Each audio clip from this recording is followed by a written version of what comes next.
一齊去啦！我哋而家一齊安靜咁樣入去啦！我哋而家嚟到聖殿呢度啦，不過都係仲要保持安靜。我哋而家就到到呢度嚟側邊，你哋估下點解會有呢度嗰個鐘咧？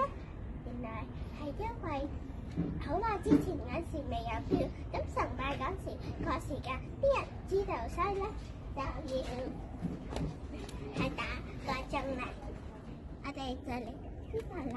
咁你記唔記得詩篇121章1至2節啦？我哋一齊讀一次啊！我要向高山舉目，我的幫助從何而來？我的幫助從造天地的耶和華而來。詩篇121章1至2節。好啦，我哋就到嗰度啦，我哋一齊行去嗰度啦。好了，現在別弄了，現在都是之前的照片，你別再弄了，好嗎？你知唔知呢句同埋呢一句咩詩咧？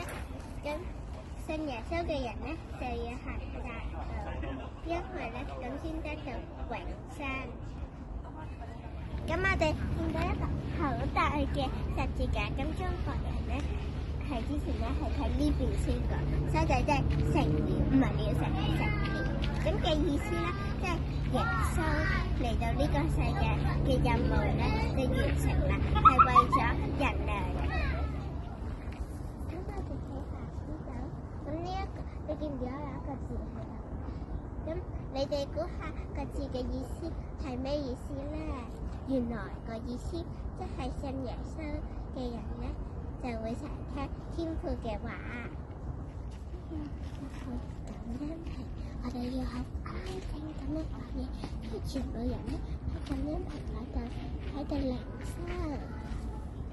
咁呢個你哋又知唔知道呢個咩意思咧？就即係我哋最後嘅任務就要傳福音。咁最下個禮拜咧就係受難節，咁我哋就要紀念佢死而復活。咁多謝大家去睇我哋嘅影片啊！